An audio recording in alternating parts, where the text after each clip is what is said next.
Welcome to our first formal lecture on Egypt. In today's lecture, I plan to introduce you to Egypt, this land of ancient mysteries and monuments. Most of us already have a little knowledge of Egypt and are familiar with such things as the pyramids, King Tut, Cleopatra, and perhaps the Exodus. But Egypt was so much more than that. In this lecture, I want to lay the foundation of what Egypt was. What was the source of its beliefs? What made it unique in the ancient world? And why modern art historians are still perplexed by it, and in particular why the ancient Greek historian Herodotus called it the gift of the Nile. I subscribe to the philosophy by a noted art historian that says, "It should be the goal of the art historian to make the dead come alive, not put the living to sleep." I will strive to pursue this philosophy this term, so let's dive in. The first issue I want to address is, why study Egypt at all? It is, after all, a pretty dead civilization, so to speak. No one speaks the language, and only specialists can read their writing. Western civilization has not been influenced by the Egyptians, unlike it has been by the classical cultures of Greece and Rome. So why study ancient Egypt? Well, for one, it is and always has been a land of great mystery and fascination. Even the ancient Egyptians themselves were fascinated by their even more ancient past, about which they may have actually known very little. Egypt has certainly always held a fascination, sometimes a morbid fascination, for the West. From pyramids to mummies to torrid love affairs. The Greeks were among those who were not only captivated by Egyptian civilization, but claimed to have actually gotten their culture from Egypt. For instance, they learned to build their temples in stone from the Egyptians. Their own earliest temples were made from poor and perishable materials like wood and daub and wattle and thatch. It was their exposure to the great stone temples of Egypt, with their columned halls, that inspired them to convert their own temples to impressive edifices of columns and stone. Even though one of the most remarkable features of Greek civilization was their achievements in figure sculpture, they learned to create monumental figures in stone from the Egyptians, and borrowed much in terms of their figure style from the Egyptians. Here's a typical Egyptian figure with its stiff posture, frontal pose, left leg forward, and hands and arms stiffly at the sides. Here is an early Greek figure from the Archaic era, in which we see the same characteristics, obviously borrowed from the Egyptians. But in addition to the pose and overall appearance of the figure, they were influenced by the scale of the figures. The earliest Greek figures had been small bronze figurines that could be held in the hand. But after exposure to the imposing Egyptian figures of great pharaohs, the Greeks also created monumental figures in stone like this one. Something else that is not well known among most people is that the Egyptians were actually a very innovative culture, and that was a source of many historical firsts. For example, buildings made of stone instead of sun-dried mud brick. Pyramids that are such a characteristic of ancient Egypt today. Medical science, probably stemmed from the study of mummification processes. Mummification itself, for the preservation of royalty for the eternities. Monotheism. Most people associate the worship of a single god, or monotheism, to the ancient Hebrews, a characteristic that distinguished them from all other ancient societies with their pagan beliefs in a multitude of gods. But unknown to many people, the ancient Egyptians experimented themselves during a short period of time with a belief in a single God. A resurrection story, again usually associated with Christian beliefs, but the Egyptians record a story of their own of resurrection. Writing. Most people associate this with ancient Sumer in the Mesopotamian river valley. But the Egyptians developed a writing system at about the same time as the Sumerians, if not before. First historians. They not only used that writing system to record myths and legends, but also the first histories of a people. The first nation. Egypt was the first civilization in which a powerful military leader arose to bring all the towns and villages and territories under his control, the world's first monarchy. And we will see that first king and the record of his conquest.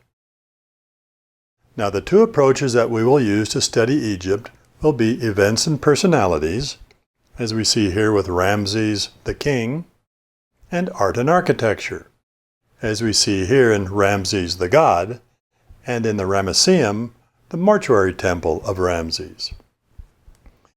We will investigate the Nile and the unique role that the Nile River played in forming the characteristic culture of Egypt. The mythology. A brief look at how myth helped to form the concept of creation, and will be reflected in the great pylon temples that we study, and in the concept of the eternal nature and godhood of royalty and of mummification. We will take a look at a few of the pharaohs. Only a few because there are far too many to study them all. But we will look at a few who either ruled during times of great change, or helped to form the destiny of Egypt, or who simply had interesting stories to tell. And, of course, above all, the art and architecture of the culture. In particular, painting, like this fresco, in which the Egyptians developed a very iconic and identifiable representation that was meant to symbolize the unchanging nature of the eternities rather than real life, and never developed much beyond what you see here in this fresco. And the sculpture, where we will see a very characteristic and iconic figure style that also was never meant to represent the real world, unlike this very famous but atypical piece that we see here, but rather symbolized the eternities. And the architecture, as seen mostly in religious and funerary structures, such as the great pylon temples, where we will take them apart and investigate what each part of the temple stood for, and why it was built the way it was. We'll see a few mortuary temples that were built by the pharaohs for the private worship of their own patron deity while they were alive, and then for their own worship as gods after their death. In particular, we'll take a look at the very famous mortuary temple of Queen Hatshepsut. And we will examine one very famous shrine that was built to honor one of Egypt's most famous pharaohs, and we will take a look at its history in the modern world. And then the funerary architecture, the tombs which are still one of the most identifiable characteristics of ancient Egypt today. We will look at their design and evolution, from the earliest tombs, the mastabas, to the great pyramids, where we will look at their purpose and form, and the evolution of that form. And then when pyramid building came to an end at last, the amazing rock-cut tombs in which the pharaohs had their burial places excavated into the cliffs on the west side of the Nile, across the river from the southern capital of Thebes. So let's meet Egypt as the Egyptians knew her. First of all, the Egyptians did not call themselves Egyptians, nor Egypt. That term comes to us from the Romans by way of the Greeks. This was the word that the Egyptians used for themselves, KMT. Now, this is written in hieroglyphs, of course, but one of the things that many people are unaware of is that the Egyptians wrote using, for the most part, just consonants, very similar to the Hebrew language. So today, of course, it makes it very difficult for us to pronounce words like this, simply because you can't pronounce words that don't have any vowels in them. So in order to make this easier to study and read for the modern mind, scholars typically insert E's in between the consonants where appropriate, like this. And so we can now pronounce this as Kemet. Whether that's the way the Egyptians pronounced it or not, who knows, but nevertheless, that's kind of the convention that we use today, inserting E's in between the consonant letters. Now, what did Kemet mean? Kemet basically meant the Black Land. Now, Black Land not because of any kind of ethnic association, but instead in recognition of the fact that Egypt existed because of the black soils that were deposited along the banks of the Nile River and in which they grew their very abundant crops. So the Black Land. Now, one of the things that's interesting to think about relative to ancient Egypt is the span of years that the civilization was a viable culture. So it's instructive to take a look at the span of years of Egypt compared to our own span of years. How long have we existed as a culture? So let's start in 1600 with the colonists. Another 100 years later, 150 years later or so, the Wars of Independence, in which we gained our independence from England. Another 100 years after that, about the Civil War period of time. Another 100 years, a fairly significant turning point in American history, the assassination of JFK, 1963. And then our own era today in 2020. So that seems like a fairly long period of time. If we add up all those, we end up with about 400 years. That seems like a long time. And especially when we're comparing the artwork of the United States from when it began in 1600 to the kind of art that we see today in 2020, there's almost no relationship there at all. Completely different approach and concept and look. Okay, then by comparison to Egypt, let's first of all shrink the United States timeline down to something more appropriate, to the Egyptian timeline. So with Egypt, we'll begin in 3000 BC with what's called the early dynastic era. A major landmark in ancient Egyptian history would be what's called the Old Kingdom, the establishment of the first kings. This occurred in about 2700 BC for the most part. Next major landmark was called the Middle Kingdom. This is 700 years later. So we've already far surpassed the period of time that the United States existed in these two eras. The Middle Kingdom lasted for about 500 years. Takes us to the New Kingdom.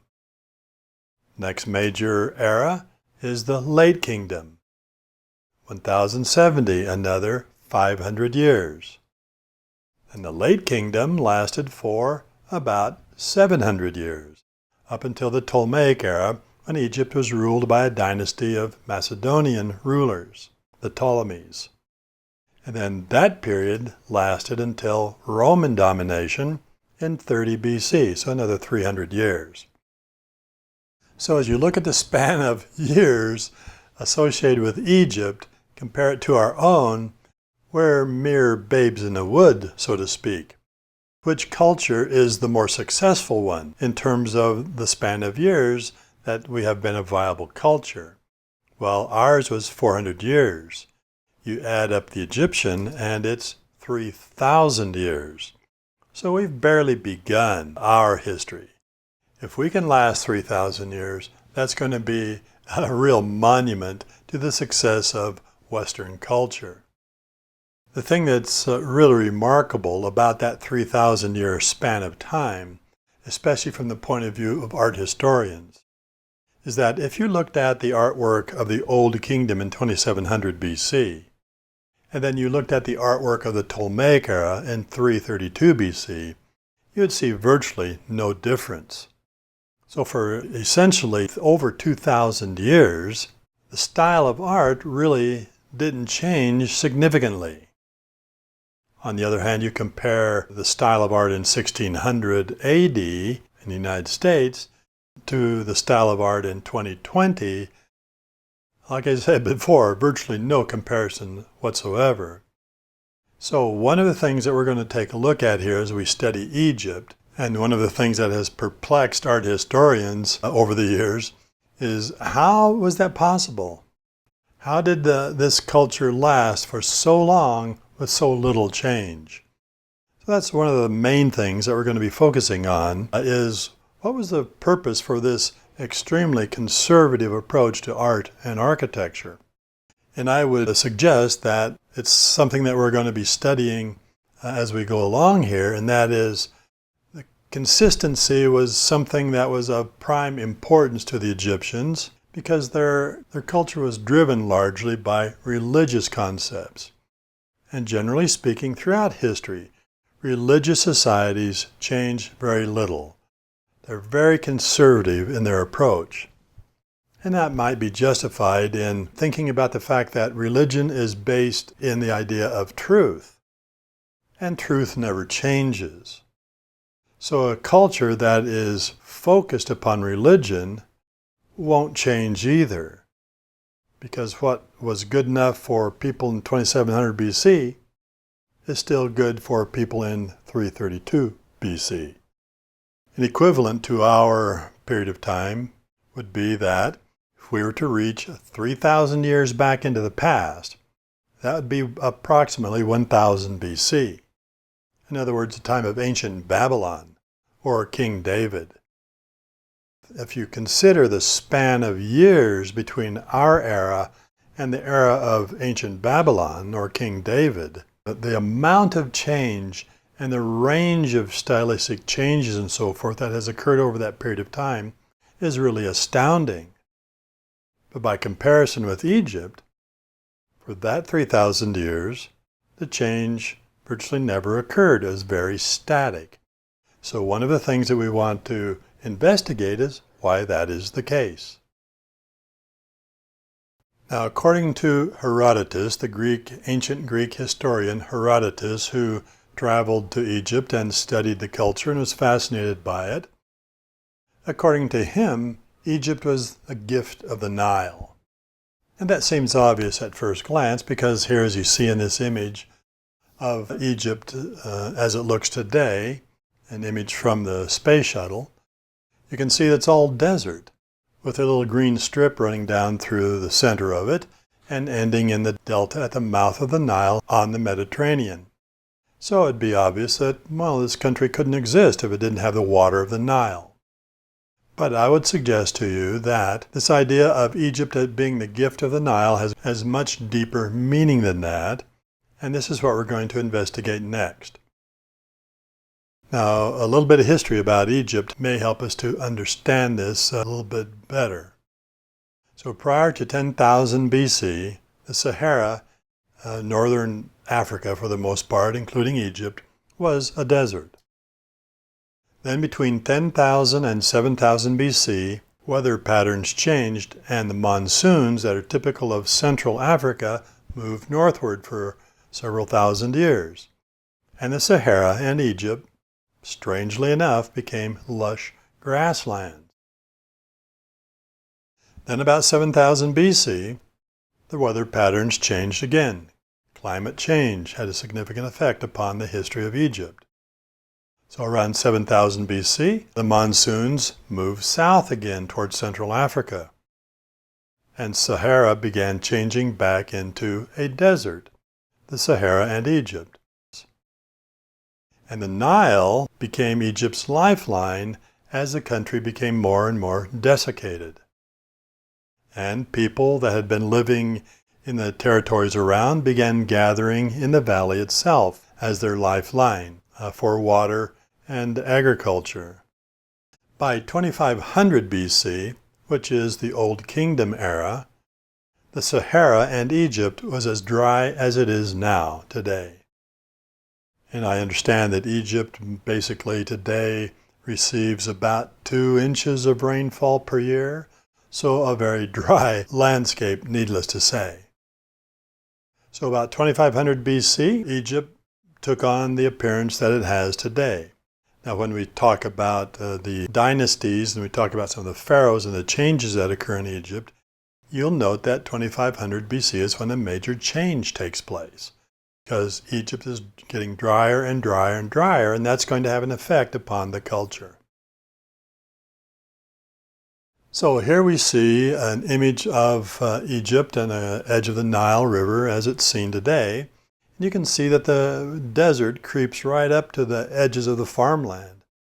In fact, I was in Egypt 20 years ago or so, and it was interesting to note that the demarcation between the farming areas, the farming lands, and the desert is so sharp that you could stand with one foot in a farmer's field and the other foot in the desert. It's just that sharp of a demarcation. And so it's along the edges of the river that agriculture is possible, and it's possible to sustain life. In the desert itself, it's totally desiccated and waterless, it's completely arid, and nothing grows there, except where there may be the occasional oasis.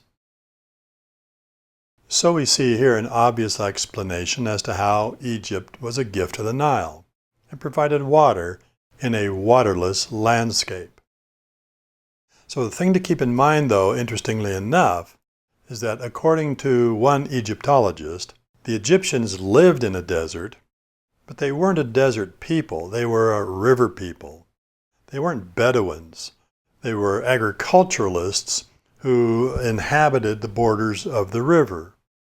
The Nile, obviously, was a source of their livelihood and subsistence.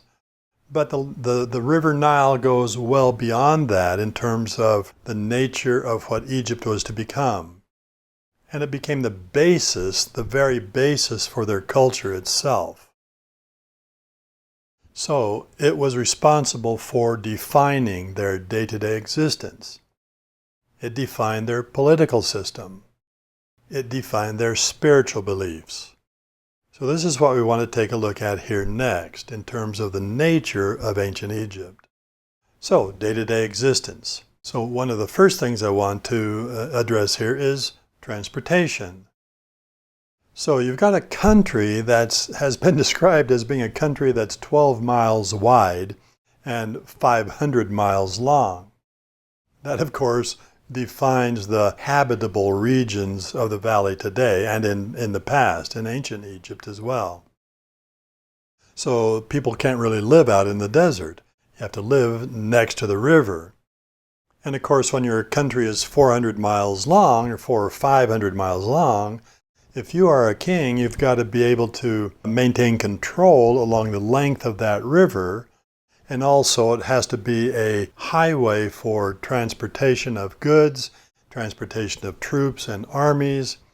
Basically, if you were a trader and you were trading goods that had been created in southern Egypt, and you were trading those into northern Egypt, you didn't travel through the desert to do that.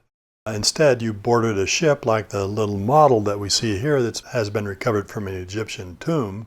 You'd load your goods on board ship such as that and float down the river. So the thing that's interesting about the Nile is that the Nile provided fairly rapid transport from south to north, the direction that the river flowed. Okay? So it's about 400 miles from the area of Thebes, there in the crook, that bend of the river, toward the north, and the city of Memphis and the Delta, which was a rich agricultural area. So it's about 400 miles. So if you are a merchant and you are sending goods down the river toward the delta, it would take you about 9 days to make that journey, flowing along with the current of the river. Now the thing that's unique about the Nile in this regard is that because of the wind patterns, the wind actually blows from north to south up the valley. So in order to return from the delta to Thebes, it only took you approximately 3 days more. And you didn't have to row. I mean, rowing was a part of it, certainly, but you just put up your sails and the wind blew you up the river against the current. So this is one of the unique characteristics of the Nile River in terms of day-to-day existence for the Egyptians. Rapid transport. And of course it's obvious, drinking water and cooking water. The Nile was the source of those things. So here we see a little diorama, a representation of some Egyptians dipping water out of the Nile River for drinking and cooking. Also, it was a source of food.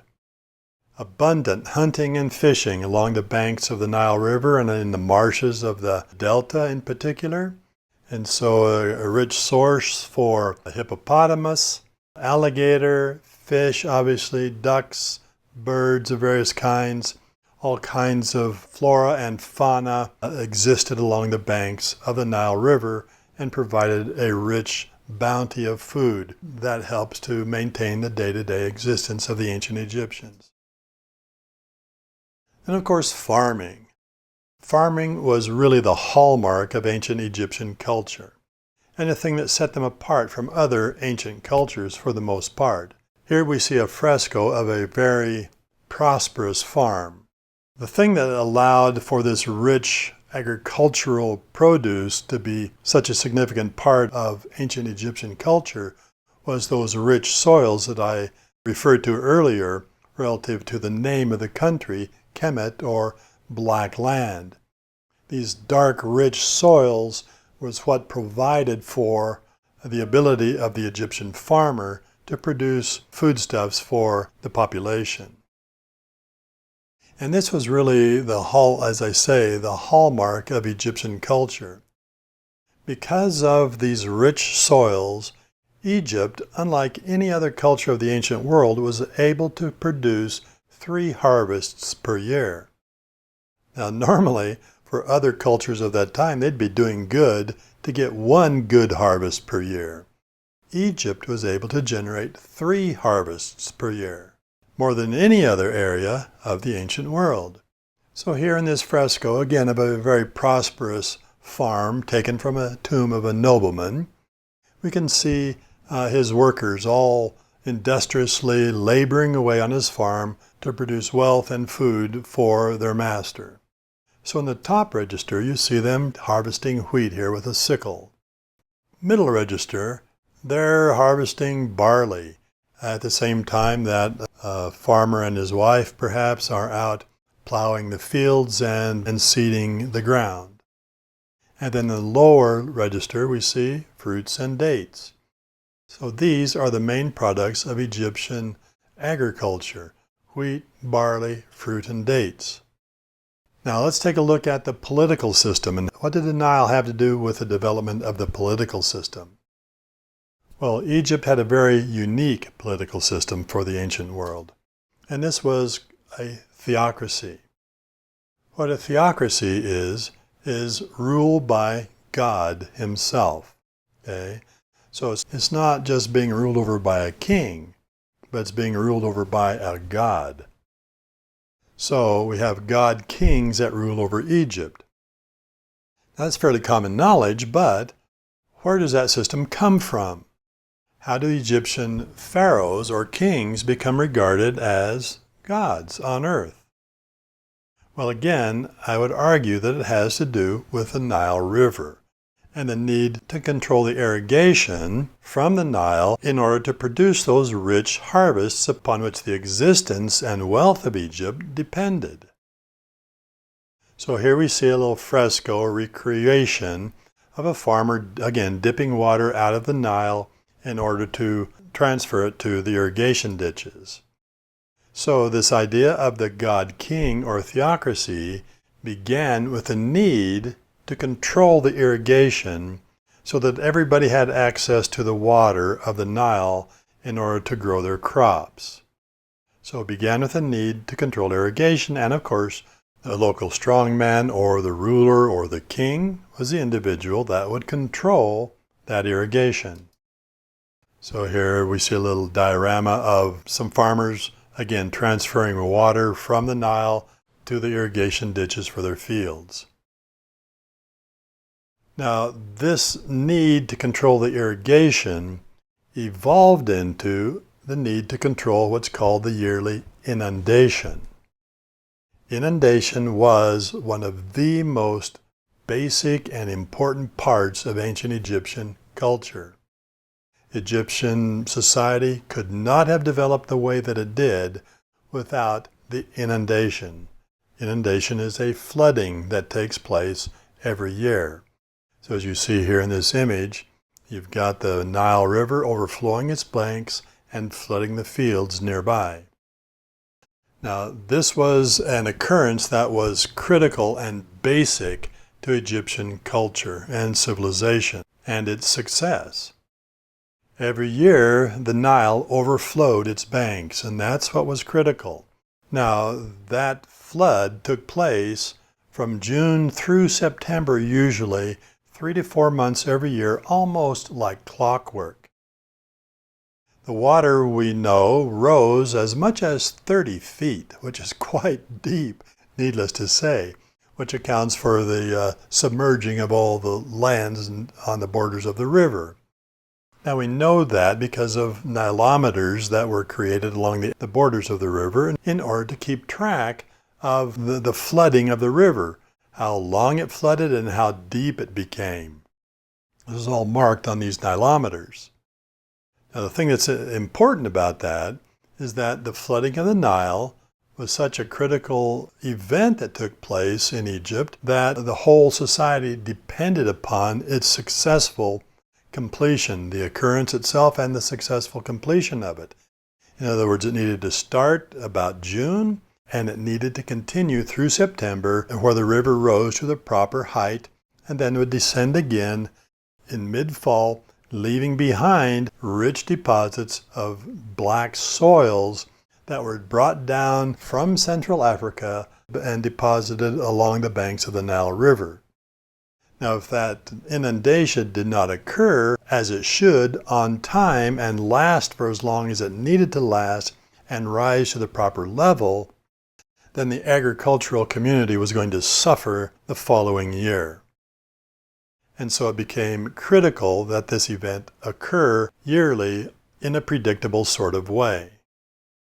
So the question was, what made the Nile River overflow its banks? What brought this inundation? And of course, the Egyptians had no real clue as to what caused it to happen.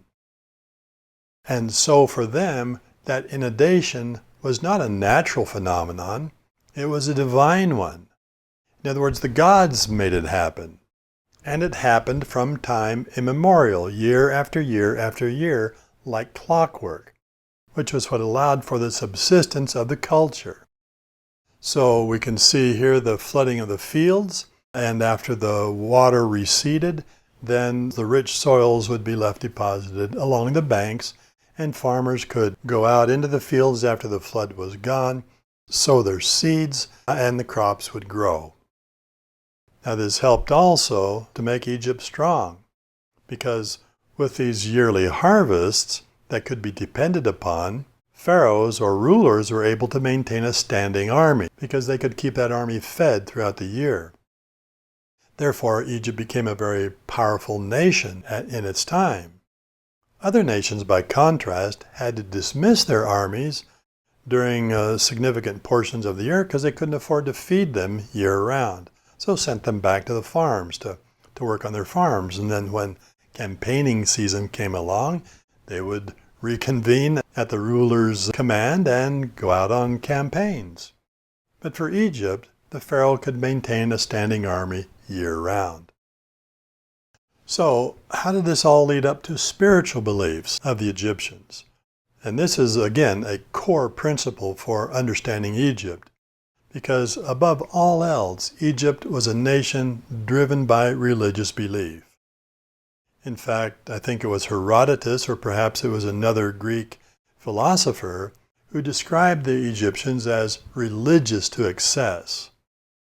Another comment that I think describes well the role that religion played in Egyptian life was that for the Egyptians, life was just a way of getting to death. Because it was death, the eternities, that were important in the concept of existence. The main aspect of Egyptian religious belief was a belief in the eternal order of things. In fact, if anything describes ancient Egyptian culture in one word, it would be eternal.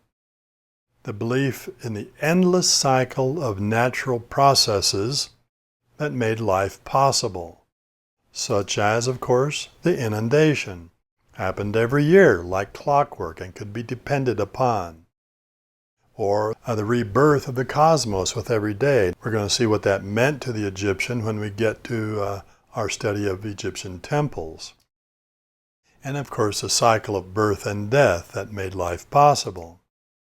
So if all of these things, if the natural order of things was eternal, so must life be eternal.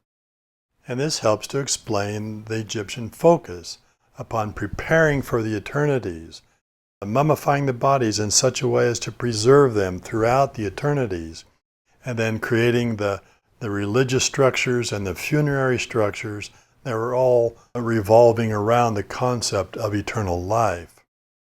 So all of these very characteristic features of Egyptian culture that we identify with Egypt today, the tombs, the mortuary temples, the pylon temples, life eternal itself, are all a consequence of the Nile.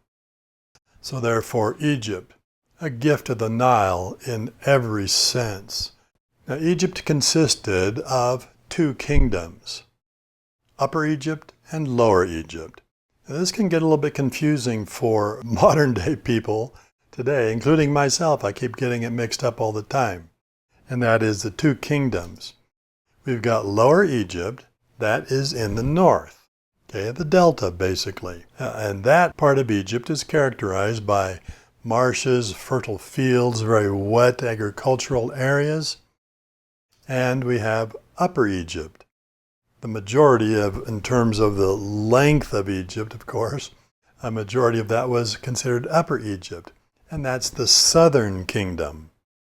So Lower Egypt is the northern kingdom, Upper Egypt is the southern kingdom.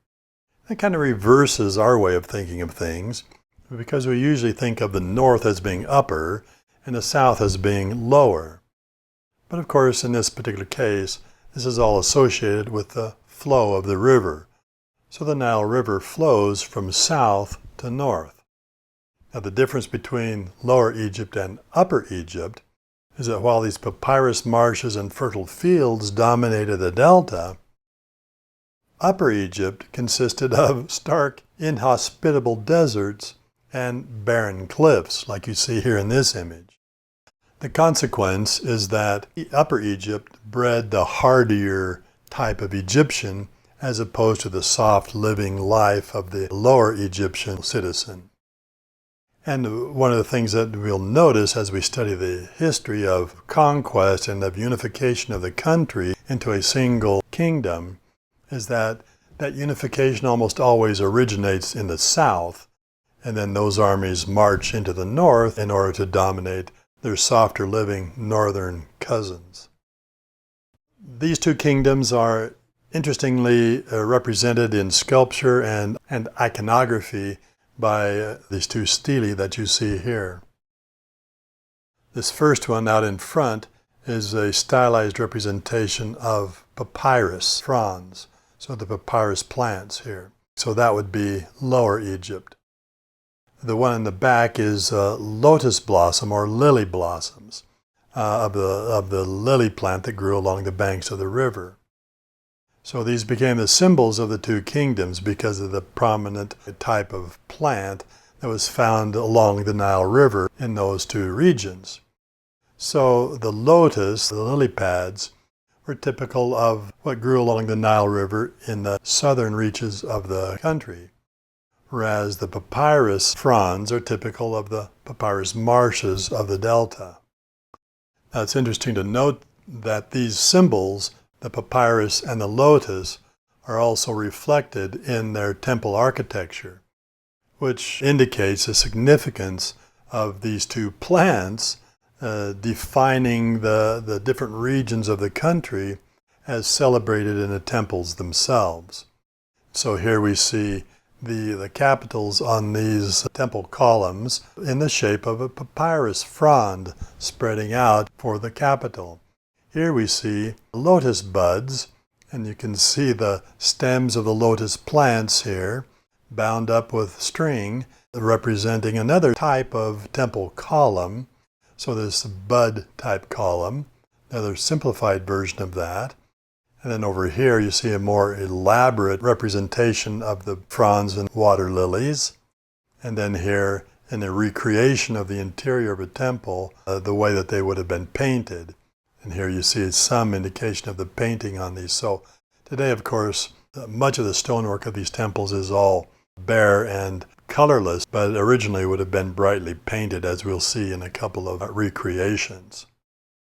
So the thing that's interesting is that these plants were important enough to the Egyptians that they actually translated the plant form into stone, and that's present in these very important temples that they created all along the length of the Nile River, which we'll investigate in due time.